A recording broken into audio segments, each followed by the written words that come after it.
Good morning, everyone. Thank you for joining us once again. Today, we resume our wonderful Sunday speaker series. We have a highly diverse community, and we do our best to plan a speaker slate that reflects a wide array of interests. We've had doctors present, real estate professionals, politicians, rabbis, and so forth. And this morning, we have the pleasure, the opportunity to hear from Howard Lee Morgan, chairman of B Capital Group, co-founder of First Round Capital. The title of his presentation is Venture Capital in 2021, how it has evolved over the last 50 years and where it is headed. Thank you so much, Howard, for your time today on a Sunday morning. It's quite kind of you to chisel out some time to address our community, and we do greatly appreciate it. Thank you. Jacob Gold will be moderating this morning's discussion. So Howard, if there's anyone on this Zoom who doesn't know who you are, why don't we just start with your background, even as far as where you were born, where you're from, and I want to lead how you got into venture capital. So take us back as far as you can. Well, I was born on 17th Street and 2nd Avenue at Beth Israel Medical Center. I grew up initially in the Bronx. I went to Yeshiva Salanta when it was in the Bronx on Webster Avenue through the 8th grade. Then I went off to Bronx Science and to William Cullen Bryant High School in Queens. Went to City College of New York and graduated City College. And in my senior year at City College, actually my junior year because I graduated early, I was talking with a person who was a mentor in the computer center. They got a computer in 1962, and I learned how to program it, and I worked in their computer center. And this guy named Richard Hammond, a very famous Bell Lab scientist, said, "What are you doing next year, Howard?" And I said, "Well, I just got a fellowship to MIT in physics." And he looked at me and he said, "No, no, no, no, no." He says, "Yeah, I know you'd like to get a Nobel Prize in physics, but it's really hard." He said, "Plus," he said, "I see you around these computers. You love them. This is the future. It's computers." He said, "You should go into computers." And I said, "Well, it's February. What do I do? It's already too late to apply." He said, "Well, don't worry about that. I'll get you in to Cornell." So he got me a fellowship at Cornell University's Operations Research Program. The computer science department was just starting that year. And the rest is history. I went in, I got a PhD in operations research and computer science. I then taught for 12 years, at first at Cornell for a few years, then at Caltech, which was a real introduction to California and what a wonderful place that can be. And then moved in 1972 to the University of Pennsylvania, where I was a professor both at the Wharton School and at the Moore School of Engineering. So I was a computer science professor, but I spent more of my time as a professor teaching the Wharton students about what we called in those days decision sciences that would help to, that were impacted by computers, and how computers and operations research, mathematical decision making would impact businesses. And that worked really well.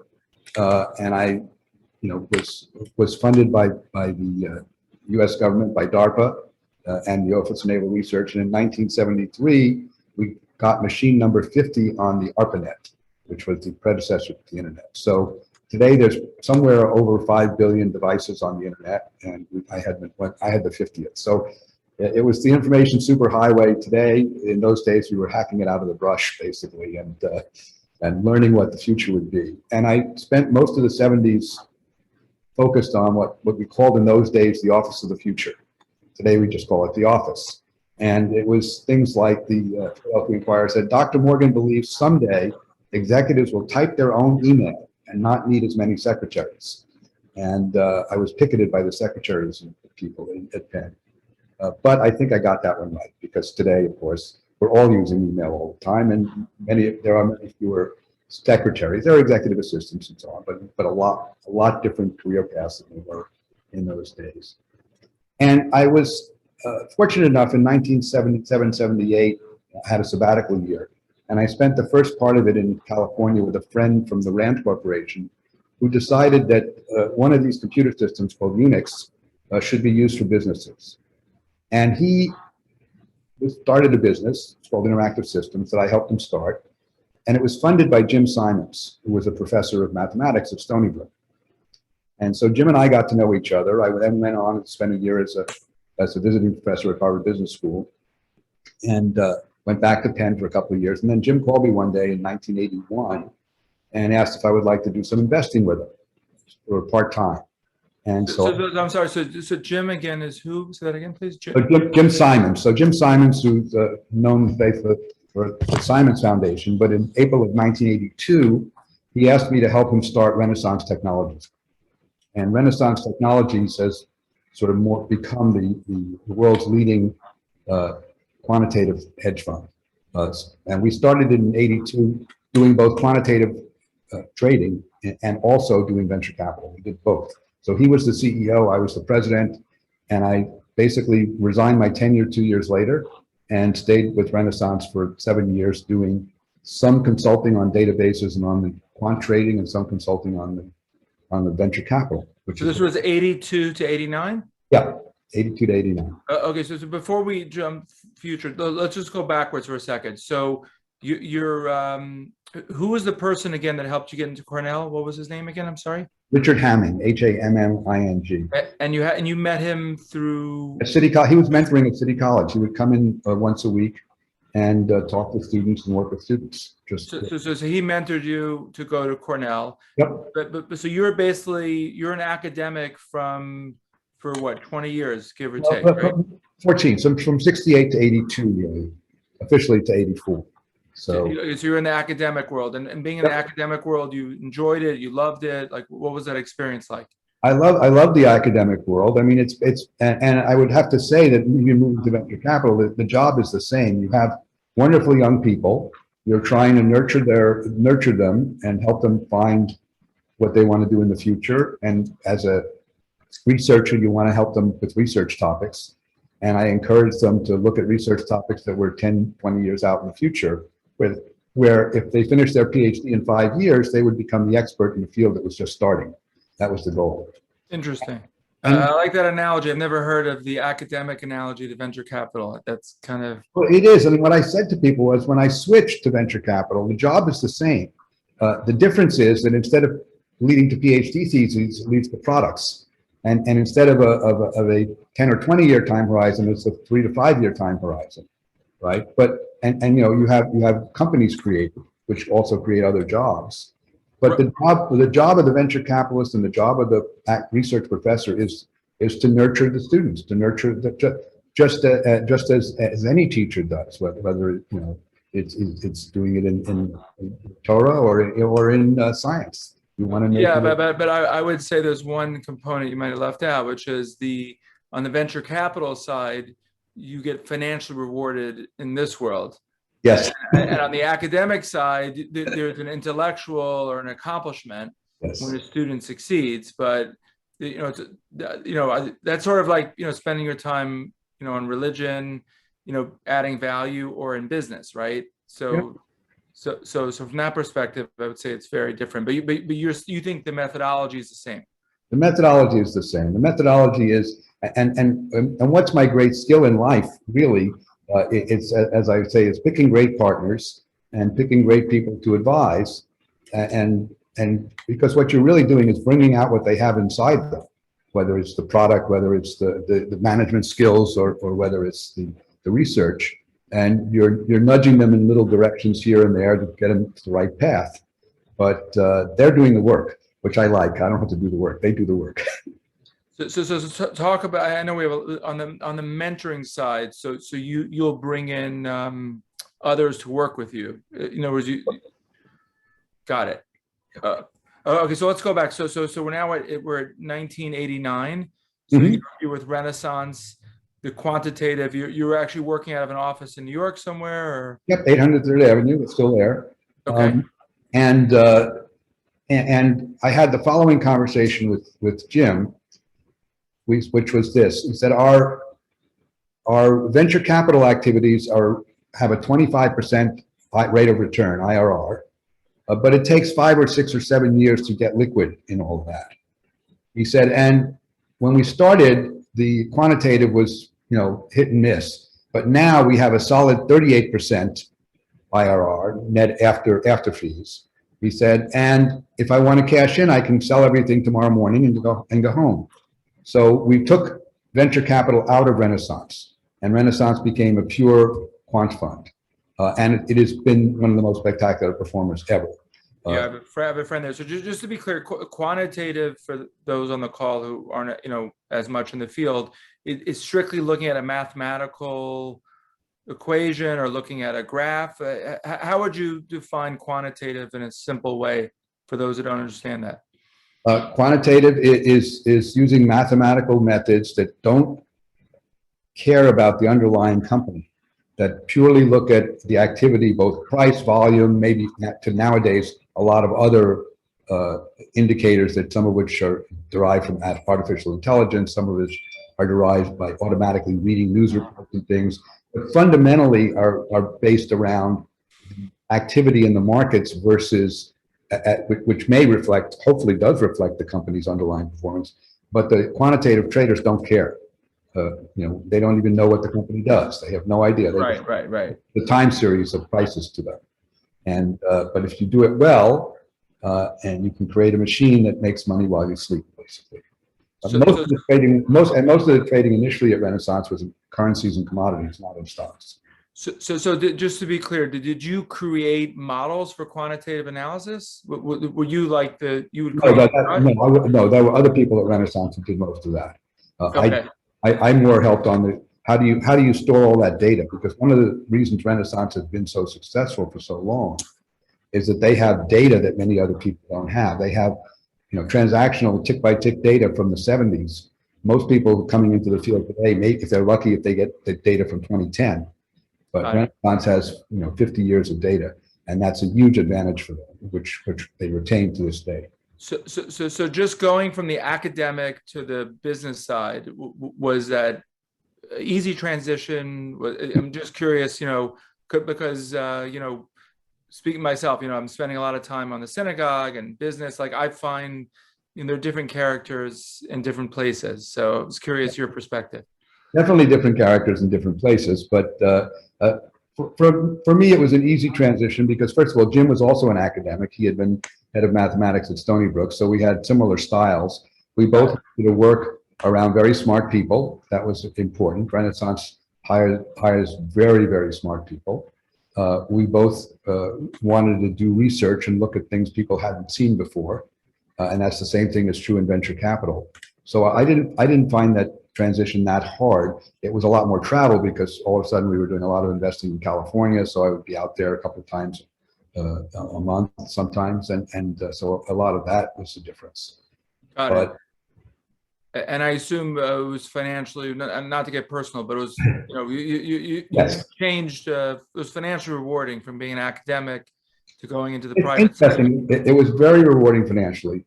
Although now, as I get older, and I talk to my colleagues who stayed in the universities, the ones who stayed there for 50 years, when you look at their TIAA CREF retirement plans, have tens of millions of dollars in those retirement plans. So you can amass a large wealth in the academic world if you're there long enough, just through the retirement, because of the compounding factor with TIAA CREF. But basically, yes, it's been very lucrative, which has helped a number of institutions that I support philanthropically. Sure, yeah, we're going to talk about the philanthropic later. So again, 82 to 89, you're at Renaissance. It's a great experience, easy transition. You love it. They figure out that they want, basically, what I'm hearing you say, liquidity. They think they can make 38%. You're only making them 25. Typical, hedge fund philosophy. So 1989, what's next? So I kept my office next to Jim's at 803rd and started doing venture capital on my own, with my own money, which I had made at Renaissance, with some of Jim's money. And we invested in a lot of companies. And between 1989 and 2004, that's all I did. I would find interesting companies and invest in them. And so what entity were you investing out of? Your own? Pure personal capital, no entity whatsoever. Okay, got it. So I invested in a company in 92 called Infonautics, which went public in 96. And that was where I met Josh Koppelman, who helped me found First Round later on. But I also in 96 invested in Idealab with Bill Gross, which was the first incubator. And that led to several hundred companies. And I'm still involved with Idealab, which is now doing some very interesting companies in the energy space. So let me stop. So that's kind of where we met, because you were at a lot of these conferences through the internet at Idealab. And Idealab really became the big incubator, right? So, Yep. so just walk us through.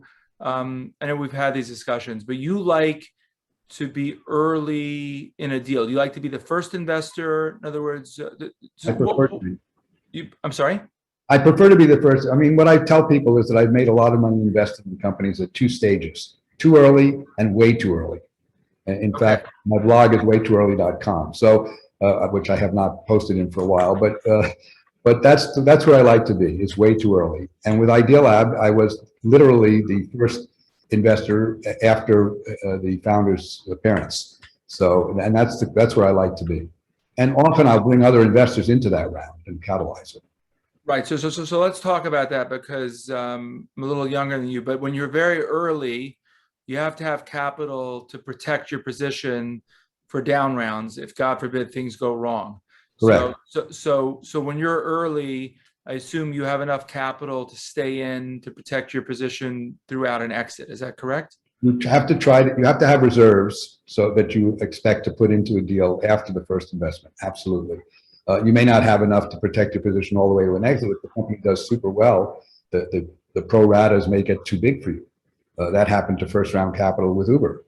By the time Uber was doing rounds at $30 billion, we had a small fund. There was no way we could do a pro rata.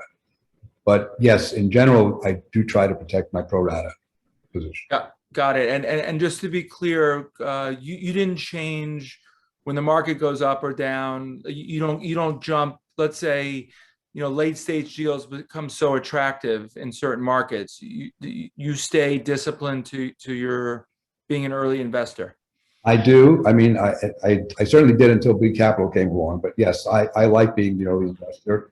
And I also feel that whether the markets are up or down, I want to invest every year, because I want to average across the various vintages of companies. So right now we're in a period where things are high. In 2000, we were in a period when things are high. In 2001, things started to crack a little bit. But in 2001, I invested in Savage Beast, which became Pandora. And 11 years later, it went public. But it took a long time. But I protected my position 3 times in that. So let's talk about this. So how many investments? So let's go back to 1989, 2004. You're an entrepreneur. You do this yourself. How many investments could you make in a year? 10, realistically? Well, realistically, for most people, I would say one a month is probably about right, 10 or 12. Okay. I'm a little crazy, so I was probably doing 20. But in fact, yeah, you're not on the board of all these companies. There's no way. No way. Okay. And I actually feel that at the early stage in particular, I can have more and better influence and use my time more effectively working directly with the CEO outside the boardroom. A lot of the boardroom is people in the board, the CEO telling the board the history of the last 3 months, and maybe you get a few minutes to talk about the problems. But when you have a one-on-one with the CEO every week or every 2 weeks, and you have a half an hour of what's bothering you today, you can really help guide them. And that's what I prefer to do. So it's interesting. Again, you seem, the fact that you compare it to academia, you seem to really want to help entrepreneurs, because you were doing it as an academic, not for the money. So I think that comes off very genuine, and entrepreneurs probably love working with you. But what I wanted to know is just, people on this call, on the Zoom and get the recording. I mean, realistically, if you're investing in 20 companies a year, you're a big boy. You have to expect at least half of them to fail, right? Not half. I hope I'm not that bad at the selector, but I expect 20% to go to zero, sometimes 25. But I expect another 30 or 40% to return sort of 1 to 3x, not be home runs, but over time they'll give me back my money or a little bit more. Okay. And then the other 25% I expect will be more, sometimes much more. 10 to 100, let's say. Yeah, 10 to 100. Interesting. And let's talk because the ones that go to zero, so how quickly do you cut your losses? Does it mentally beat you down? Talk about that process. The process is much more difficult for the entrepreneur than for me because I have a portfolio. So I have a number of these companies, and if what I have to do is to really guide the entrepreneur and tell him or her it's time to shut it down and think about your next idea. And by and large, if they've been good people, if they've done it, if they've done their best, I say I'll probably fund your next idea. Just spend a few months to think about it. So part of the mentorship of having someone like Howard Morgan aboard is when you see it's failing, you're gonna a lot of people don't know when to cut their losses, but you can sort of guide them and say it's not working, shut it down.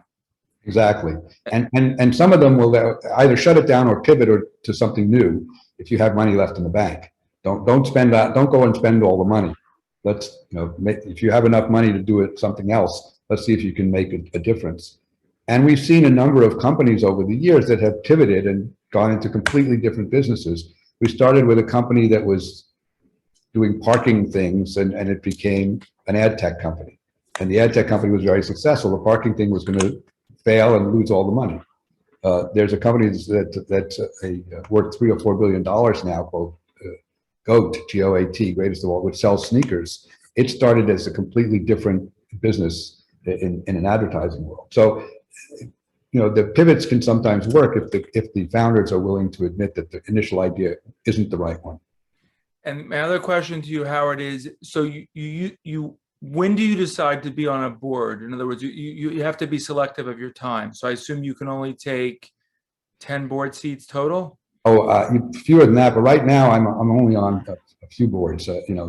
I try to not be on boards in general, but I decide I'm on it if I own enough of the company, which is sort of 15% or more. Then I might want to be on the board, or have somebody that I designate be on the board.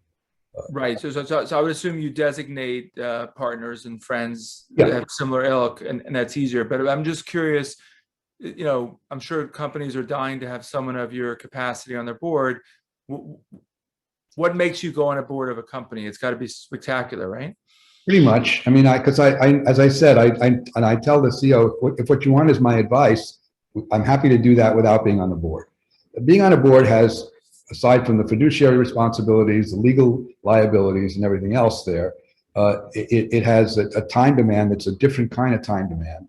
And in many cases, it's not the best use of my time, and it's not their best use of me in some sense. Because yes, I've been through all these problems. I've been on an audit committee. I've been the CEO of an NYSE company, all that over the years. But most of the time they don't need that experience in their first 3 to 5 years of life. So I try to stay off those boards. Smart. Over the years, I've been on 30 public boards, and for the last 7 years, I've been on none. I may be on one if we have a SPAC at B Capital. I might be on that one. Got it. And what about the I'm jumping, but the to get the exit, right? So are the companies making that decision? Are you part of that decision process usually? Oh yeah. Are you out of it by then? No, pretty much part of the process. That's a key place to use my skills in helping them understand what the exit possibilities are and how I can help with those. But so just to be clear, that's very late. So you have enough equity in the company that they respect you enough that they value your opinion. In other words, you're not forcing them to make decisions. No, I'm not forcing them, and I think it's more that they respect my opinion that I have enough equity. Sometimes I do, sometimes I don't, but they still do respect my opinion, which I think is important. Right. So just to be clear, there are 3 exits. There's usually an IPO if it's hot, right? There's a sale of the business. I'm just curious, do you ever have a cash flow company that's doing so well that you just take money out, or that's unusual? That's unusual in the venture capital world. I have done that separately in 1 or 2 cases, but in general, the exits are merger acquisition. That's about 85% of the exits.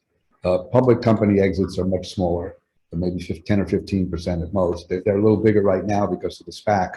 So you can either do a traditional IPO, as they would say, a direct listing, which is an IPO without raising capital at the same time, or a SPAC, a special purpose acquisition company, which is the flavor of the month right now. Yeah. So I was going to wait to talk about that. So two more things I wanted to ask you. So the 30 to 40% that are 1 to 3x, you're putting as much time into those as you are into the home runs. We try not to, but you end up doing it because they tend to be more demanding in some ways. So right. Yeah, unfortunately you do. You try not to. And those you try, if you can, and we do try, to engineer a good exit for them. One of the venture companies I respect most, Sequoia, has a great track record of engineering exits for their companies. Sometimes getting one of their companies to buy another one of their portfolio companies. Interesting. Yeah. Yeah, that's what I was going to ask. Another question. So you have, I don't want to guess, but let's say you have 100 portfolio companies. Let's say it's 50. Do you ever get all your companies together, or you don't believe in that methodology? So at first round capital and at B capital, we do get all our companies together. In my personal portfolio, I don't get them all together, but I do arrange introductions across CEOs where I think it can be helpful. And there are many reasons for that. I have a couple of Israeli companies that have, operations in the U.S. where the CEOs have moved to the U.S. And I have 4 or 5 of them, and they get together now regularly to talk about the problems of being, an Israeli founder in New York with New York taxes and everything else, and how to. So yes, we do get them together. At B Capital, at first round, we used to have an annual CEO summit where we got all the CEOs together, and we had speakers to help them, guide them with good ideas. We would have the heads of M&A of places like Google and Yahoo and AOL, and eBay, to talk to them about what they look for when they're acquiring a company, so that these CEOs could get their companies prepared for that. Wow, that's smart. So let's go back. So 1980 to 2004, you're investing on your own. Tell us the Ideal Lab story, and talk.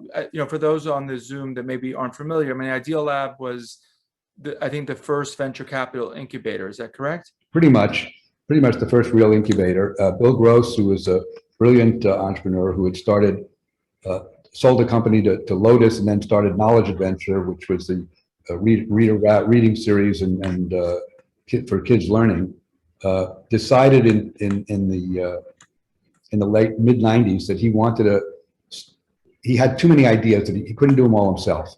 So he wanted to start a company to start companies, and that was Ideal Lab. And he was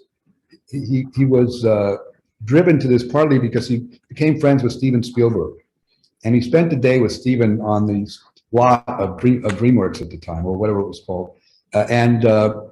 He saw Steven go from production to production, and he would give a little advice to this production, and give a little advice to that production. Maybe there was one that he was actually doing himself. And Bill said, that's what I want to do, but with internet companies. And this was 96 when the internet was just starting. And that's how Ideal Lab got started. And I was with Bill in the 1996 TED conference in February in Monterey, California. And he said, this is what I want to do. And I said, that sounds like a terrific idea. I'll help fund it. And so we pulled together a very small funding round, $3.5 million actually, between myself, Ben Rosen, Steven Spielberg, some other interesting players, and got it off the ground. And because of the times, we were very successful in the first few years. And in March of 2000, we did the largest private placement that had ever been done and raised $1 billion, $1.03 billion, which in the end took us all the way through to today. Ideal Lab has not raised any money since then, but it made a number of companies public, including a company which was called Overture, which was the search engine company. So we all think today about Google as being the major player in search, but in fact, Overture was the major player in search in the late 90s. And we went public, did very successful public offering. We're doing $250 million a year. And we saw what Google was doing, and we offered these guys half of the company. They were doing 25 million in revenue. And we said, we'll give you half the company, so you'll be worth $2.5 billion. And Larry and Sergey said, yes. But their venture capitalist, John Doerr from Kleiner Perkins, said, no, I can't afford to do that, and kept them from doing that. And in fact, made the right decision for him and them, because obviously Google became what it is today. We also sold Google Picasa, which was their first photo company, and some other things. So we've had very good relationships with them. But Bill created paid search. It's pretty well acknowledged. He created the notion of people would pay for advertising in that kind of way. Created shopping.com. We also created eToys, which had its problems at the beginning. We created a company that I helped run called Cars Direct, which became Internet Brands. Very successful, went public, has now been flipped 3 or 4 times in the private equity world. It's a multi-billion-dollar company. A lot of great companies. And in the early 2000s, Bill turned his attention to energy. And we've created some great energy companies. And right now, one of them announced that they're going to be acquired by a SPAC called Heliogen, which creates very high temperature from the sun so that you can create synthetic fuel or process cement or things like that without any fossil fuels. You can create 1500 degrees centigrade heat from the sun. No one else has been able to do that. We have another company called Energy Vault, which is energy storage, which got funded very well by by SoftBank and others, that stores energy, so you can use solar or wind power and then store it to have it replace the grid. So a lot of interesting things happening in that. And then it's another company called Carbon Capture working on trying to reduce the carbon in our atmosphere in a different way. So the Ideal Lab's gone really well, and that was in that period. But as I mentioned, in 92, I had funded Infonautics with Josh Koppelman and Marvin Weinberger.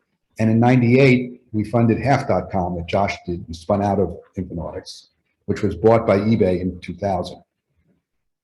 And so then we get to 2004, and Josh just called me up one day in the summer and said, I think we should start a seed fund, a fund to invest in seed stage companies, which is what led to first round capital. So how is first round capital different than what you were doing between 89 and 2004? Well, it was other people's money. From 89 to 2004, it was my own money. I didn't take any promote from any of the friends who invested with. So it was just my own money. It did very well. But this was now a fund. We took other people's money. The first fund we did was a $7 million fund called First Round Capital 2005. Over the first 3 years, we had sort of 6 of those things, which together was about $50 million. We now call that First Round Capital 1, and did a number of interesting investments, but also set the model for what a seed stage fund could do. So the rationale for starting it was very simple. When we built Infonautics in 92, it took 3 years and cost $5 million to get a product out the door. We had to buy computers, we had to buy servers, we had to buy licenses from Oracle, we had to hire people to staff the servers 24/7. Cost $5 million. In 98, 99, when we did Half.com, it only cost $2 million. Computers were cheaper. There was open source software. You didn't have to pay for software licenses anymore. Much faster to get to market. In 2003, we started another company called Turntide, which was an anti-spam routing, which we sold to Symantec in 7 months. It only cost $750,000 to get it off the ground. So Josh said, you know, we can start companies now. People can start companies for $250,000. So we could take a relatively small fund and have real impact. And that was our model in those first few years. We did investments of typically $250,000 or $300,000. And we would sometimes a little more, and we would own 20%, 15 to 20% of those companies. And how were these, you had a reputation, people would find you, well, part of it was our reputation. I did have a reputation, obviously, but we also made a deal with a conference called the Demo Conference. And in the early 2000s, there was this conference held twice a year, which was a showcase for young companies. And the young companies, 1,000 companies would apply and 100 companies would get accepted to demonstrate. And all the VCs of the world would go to look at them. And we made a deal with the founder of the conference to see all of the companies before the conference started. So we got the whole list of 1,000 companies. Wow. And we went through those and used that as our lead generation methodology to find great new companies. And that was our edge at the beginning.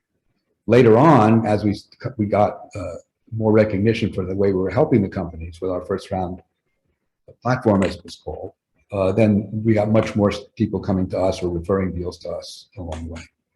Got it. So just on a style basis, you you don't have other seed funds you like to partner with early on. You like to be the seed fund. We don't build mind a company. partnering. Yeah, I mean, we certainly don't mind partnering, but we do like to be the lead investor and help build the company. So just curious, are there other seed funds of your caliber out there, in your opinion? Today there are. In 2005, 6, and 7, when we started, even 2008, there weren't. By Okay. 2010, there were 1,200 partly because of our success, and because we had convinced in 2008 when we did our first real fund, $130 million fund, we got Princeton and Yale to anchor investors, and that legitimized the whole seed space. Interesting. So that was what, in 2010, you said? 2008. 2008. Okay, so 2005, your first round capital fund one. You're still running first round capital? No, when we started, I said to Josh, I'm 60 years old. I'll give you 10 years and we'll see what happens, but at the end of 10 years, I think one of the difficult things for venture funds is what's called generational transition. It's difficult in any business. It's and it's particularly important in a seed fund where you really, in some sense, need some youth to be able to go out and deal with the very young entrepreneurs. And so I expected 10 years would be enough. And in year 8, we started discussing transitions and figured out a way to do it smoothly, I hope smoothly, and I think it has been smooth. And so I announced in 2015 that I was going to be stepping back from first round capital, and I did. Okay, so 2015, till now, you did what? You still have some other funds to talk about. So in 2015, I got 100 emails of, would you join my seed fund? All of which I said no, because I didn't want to compete with first round. But I was approached by a fellow I knew in the West Coast, Raj Ganguly was his name, and he was partnering with Eduardo Saverin. Eduardo Saverin was originally born in Brazil, but the co-founder of Facebook with Mark Zuckerberg. And for those of you who've seen the Facebook movie, there's a complicated story there. The guy in the movie is not at all like my partner, Eduardo, but it's an interesting story.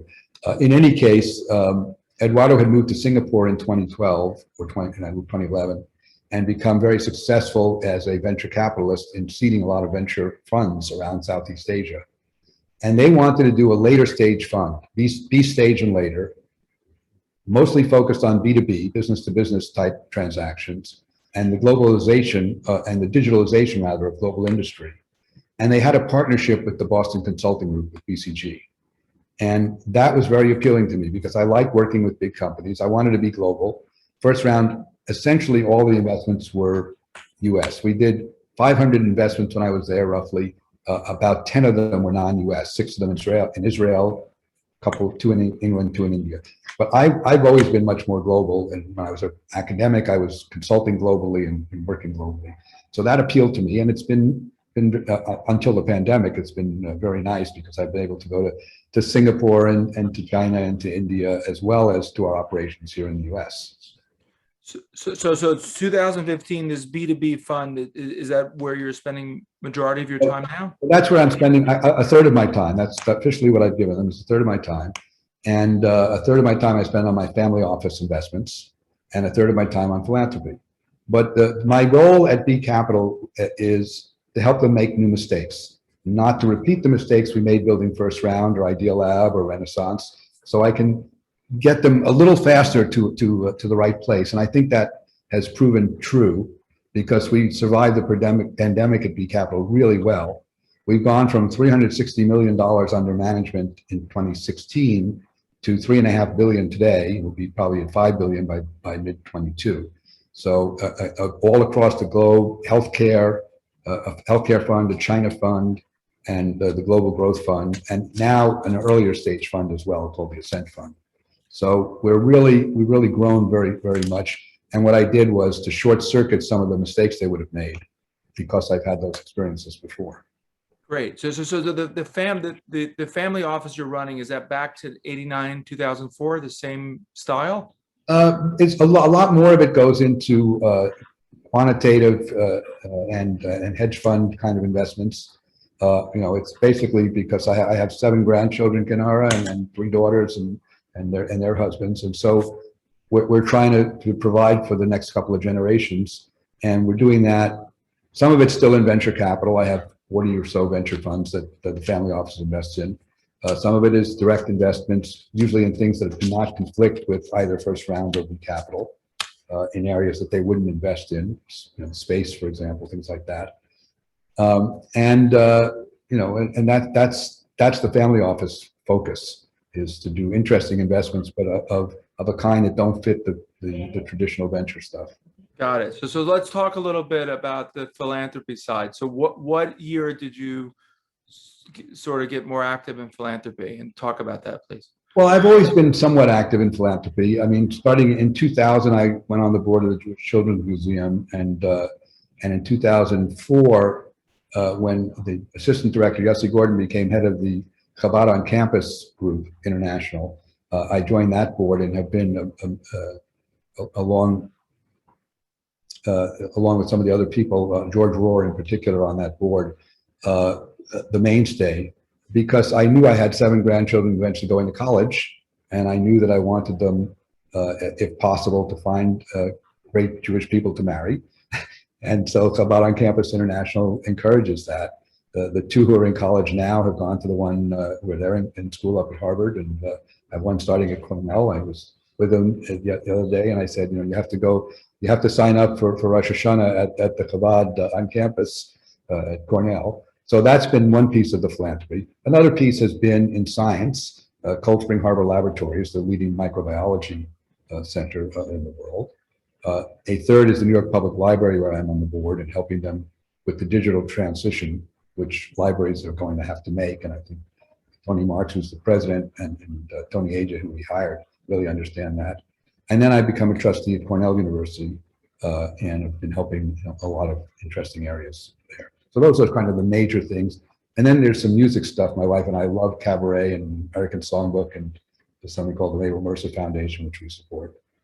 Oh, great.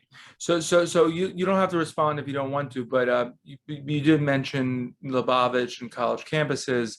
The BDS. Do you get involved in the political side at all, anti-Israel? I try to stay away from it. I mean, we just had this crazy thing at City College, because I'm a City College alum, and I've helped fund the Zahn Entrepreneurial Center there. We all were up in arms over this crazy vote that the faculty union took in the City University. And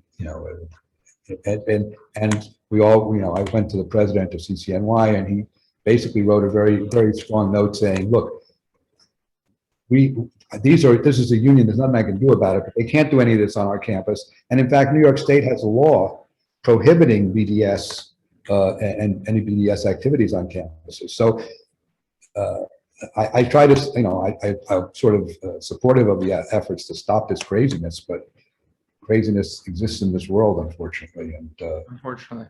So talk about Israel a little bit. So you've made investments over your career in Israel a lot. Mm-hmm. Do you try to go often? I try to go once or twice a year. Obviously, COVID's made it difficult. I'm on the board of 2 Israeli companies now, actually. So I got private companies, and I'm an investor in about 3 others in my family office, and then in our B Capital, because Israel is so active in cybersecurity, we have a couple of cybersecurity companies that are based in Israel. I've been going to Israel since 1972, so I've got friends there and etc. Yeah, I'm also curious, because you mentioned cybersecurity. Have you drones? Have you looked at that space at all? We haven't done much in drones. First Round Capital did some drone stuff early on. B Capital has not done much in aviation. I'm actually a personal investor in a company called Merlin, which is not drones, but is autonomous airplanes, small planes. And the idea is that if you can fly Cessnas and those things remotely, autonomously, you can extend FedEx can only deliver to 1,200 of the 11,000 airports in the U.S. And you can get stuff to much smaller airports with small planes. You can't afford the pilots, but if you can do it autonomously, which they can now, the answer is that you might have a really big impact on delivery services. Interesting. So when we first met, it was the peak of the internet. I remember you were speaking at conferences, and you know there was a wave, and that definitely helped push venture capital forward. I'm just curious. You mentioned SPACs today, so talk up for those that are less knowledgeable. You know, have SPACs changed things a lot in the industry? I think they have. I mean, SPACs have been around for a long time. I remember SPACs back in the late 80s, but they really came into their own 2 or 3 years ago.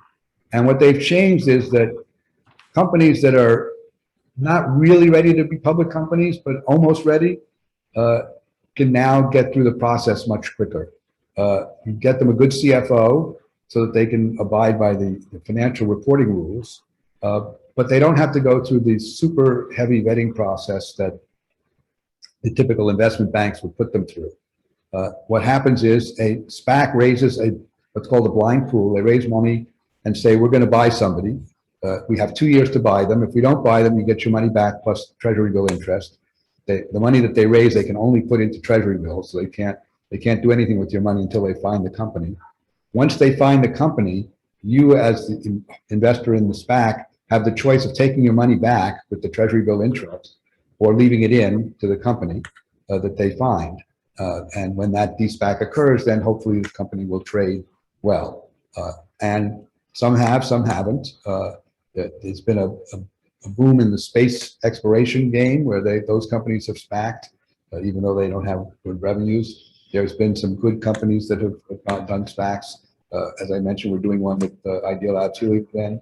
And the companies can get to raise a couple of $100 million this way. That might have been harder for them or more costly than venture capital. And now they have a real path because they're public to continuing raising money over time, as long as they perform it. So I'm just curious, are there situations where it's bad for a company to go public, or go too early? Do you sometimes hold companies back, or are you of the ilk that, like, if you can get the money now, grab it and go forward? I think if the company has good financial controls, I'm of that ilk, which is money is available at a decent price, we should take it. And but understand the risk of being public is that if the public markets as a whole go down, you'll go down independent of what your company does. Correct. When you look at public stock prices, about 50% of a stock price change is explained by the market as a whole. About 30% is explained by the industry they're in. And only 20% really depends on the company's performance. So if the markets and your industry are doing badly, you're not going to do well. No matter how good you do, you'll do better, slightly better than that average, but you won't really do well. So that's the difficulty of being private. And in today's world where there's so much venture money available to keep you private longer, people have been private longer. Got it. So one thing we definitely have to cover, and you and I have discussed a little bit. So talk about the internet, talk about crypto today. Are we very early? Give us some perspective, please. Well, certainly, I'm a crypto bull. I believe that cryptocurrencies are here to stay, that long-term Bitcoin will be much higher than it is today. I could be wrong, but I think it will be, and I've been investing in it. I've been investing in crypto hedge funds that trade around crypto. So I think that's there. The internet, the internet has changed the world completely, and the fact that it's not just the internet, but this crazy thing that every one of us has that we can hold in our hands. It means that it will continue to have that impact on the world.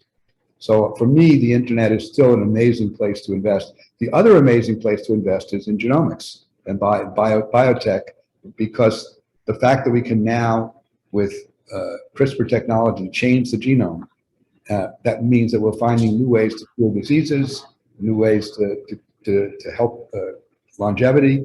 And those are areas that I'm very actively investing in and feel very strongly about. I see a lot of questions in the chat, Jacob. I don't know. Yeah. So let's just cover two more things, and I think we're gonna have to bring you back either in person or online, because there's no way. I told you it'd be the quickest hour of our lives. But on the biotech side, are you only early in that also? No, or? in biotech we're at all stages. We hired at B Capital Robert Mittendorf, who ran Norwest Venture, and he invests at the B stage and C stage. and later in the biotech for companies. In some of the longevity things I've invested at the very early stages, in both looking at longevity, trying to obviously help my own longevity, but so there's selfish interest in that. But I do see that happening. Right. But you know, members had sent me questions all week when they saw that you were speaking. So I just want to make sure we cover that. So driverless cars, is that an area that you've looked at? Give us a perspective. We looked at it. We have a company in the B Capital portfolio called AI Motive. We have another one in the first round, a couple in first round portfolio. They are coming.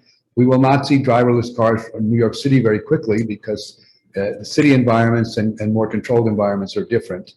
You know, I've told people that to me, the driverless car will succeed when it can make a left turn off of Fifth Avenue onto 56th Street without hitting all the pedestrians who are crossing. You know, that's a much different problem than driving on the highways. But driverless on expressways, on highways, much sooner, and particularly for trucks, for long haul trucks, and that is happening. Driving around gated communities, happening already. Driving around in logistics areas, you know, for companies wanting to have the forklift trucks and that kind of stuff, autonomous, happening already. Driving in Manhattan, not for another 20 years. And talk about cloud. Are we very early in the whole cloud stage, or where do you think we're at? And there people talk about, you know, cloud? Curious your perspective, because you've probably been doing it for over a decade or 2 decades. Well, yes, but you know what? When I used to even when I was a professor in the 70s and in the early 80s, and particularly in the early 80s when the PC had come out, I pointed to the fact that computing had gone from very centralized, one giant computer, the UNIVAC, whatever.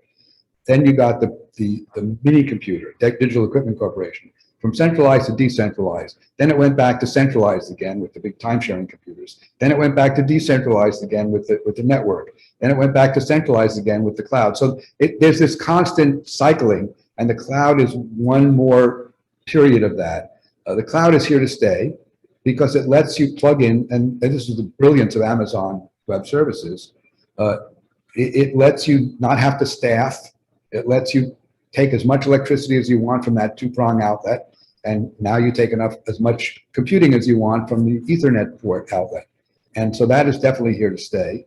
I think the fact that I can come out to Long Island and bring a very lightweight computer because all of my data is in the cloud. I don't have to have it all stored on my local drives. I have it available anywhere. I have the same, I use Dropbox, so I have the same files available to me on my phone, on my iPad, on my computer, on a public computer if I absolutely need to. I'm a little concerned about security there, but that is here to stay. That is here to stay. And companies are realizing it, and we need better and better security to do that, and we're investing in that part of the cloud. We're investing in all of the operations that will let companies run across clouds so that it doesn't all have to be on Amazon. I can buy whoever's the cheapest cloud today, in the same way that the electric companies can buy the cheapest electricity at any part of the day. They can buy it from a solar provider. They can buy it from a hydroelectric provider. I'll be able to say, I want to run this job, but who's cheapest now? And it'll go to Google, or it'll go to Microsoft Azure, or it'll go to Amazon, or AliCloud if you're in China, or Tencent Cloud. So someone asked, so Ideal Lab, does it still exist at the same level, or what's going on with Ideal Lab? Lab still exists. It's the basic piece of it is now called Ideal Lab Studio. It's still creating new companies at about 5 or 6 a year, and I'm still on the board of Ideal Lab actually. And That's great. Still going strong, but it has raised very little outside money in the last 20 years. Didn't it go public or something, or? No, it did not go public. It did not. Okay, it stayed private the whole time. Stayed private the whole time. It was going to go public during the bubble, but when the bubble burst, we pulled the public offering. Smart.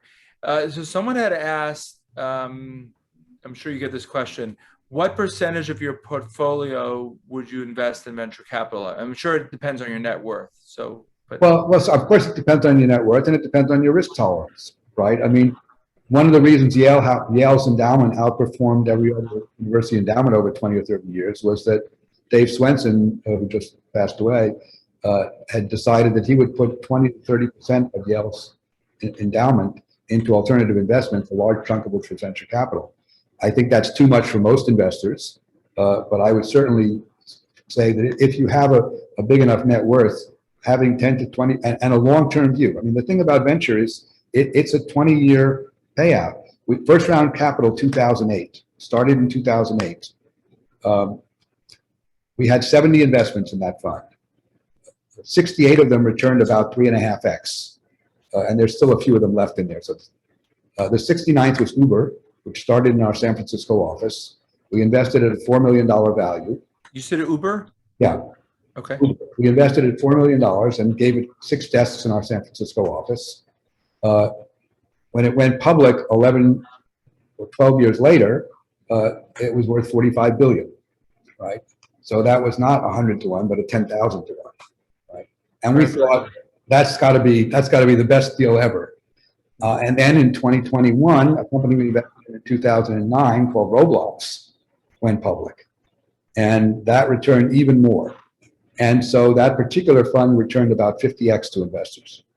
But it took 13 years, and it's still got a little bit more left in it, though. More stuff will be coming out of that fund. So, you have to have a lot of patience in venture capital. So it's not something that you can pull your money out of. You can, but it's very costly to do so. It's been selling. But I would say 10% is a reasonable.